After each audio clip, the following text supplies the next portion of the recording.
अपनी खाल उतारती है, फिर रगड़ रगड़ के नहाती है और डांस भी करती है।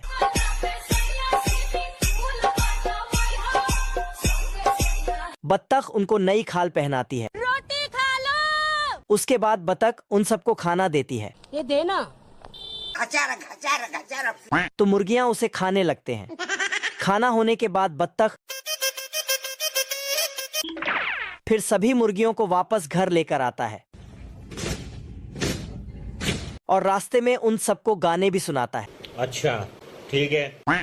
मुर्गियां घर के अंदर आती है तो बत्तख उनके लिए गाना बजाती है। मुझे जाने दो। गाना के साथ फुल जोश में तबला भी बजाता है।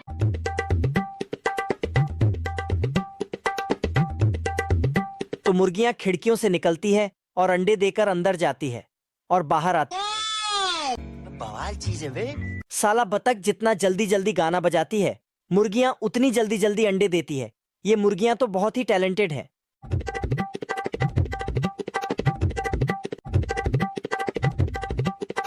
बत्तख इन सब की अंडों को नाप तोल करता है। गजब। फिर बत्तख मुर्गियों को उनके घोंसले तक पहुंचाती है। चलो। उसके बाद बत्तख सभी अंडों को लेकर मार्केट में बेचने चली जाती है। एक गिर जाता है तो उसे पकड़ लेता है। बत्तख अंडों को बेचने के लिए अंदर जाता है तो इधर लोमड़ा घात लगाकर बैठा है।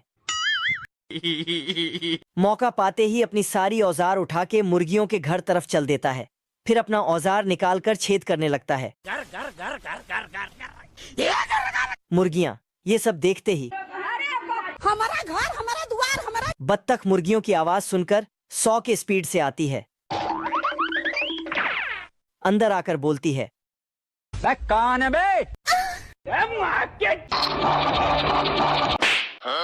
लेकिन बत्तख दौड़कर आकर देखा तो ये छपरी लोमड़ा है। अच्छा बेटे, टिकटॉकी हो। चुपके से आगे आता है और उसके थैले से कुछ निकलता है।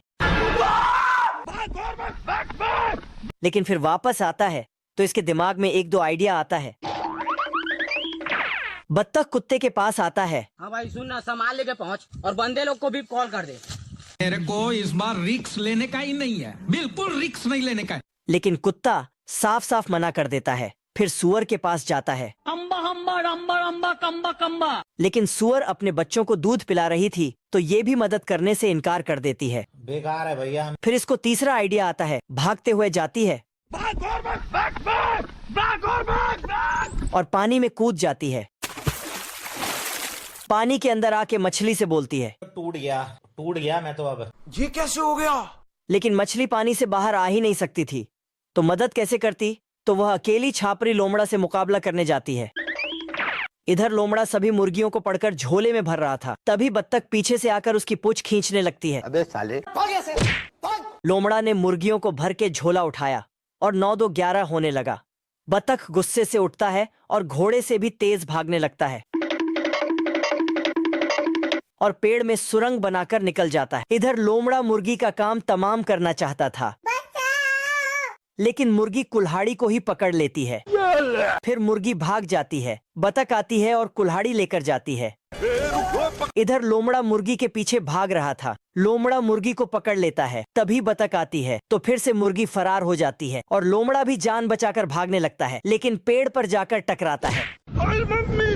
बत्तख छापरी लोमड़ा के पीछे नहा धोकर पड़ जाती है।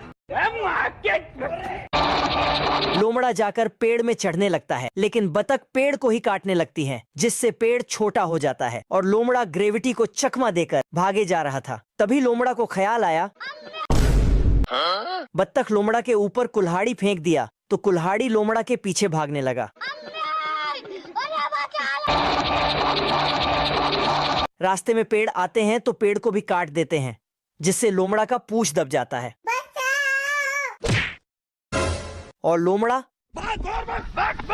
बत्तख ने लोमड़ा की पूंछ का झंडा बनाया। आप कहाँ थे ज्ञानी बाबा? अगर आपको ये वीडियो थोड़ा सा भी पसंद आया हो तो एक प्यारा सा कमेंट जरूर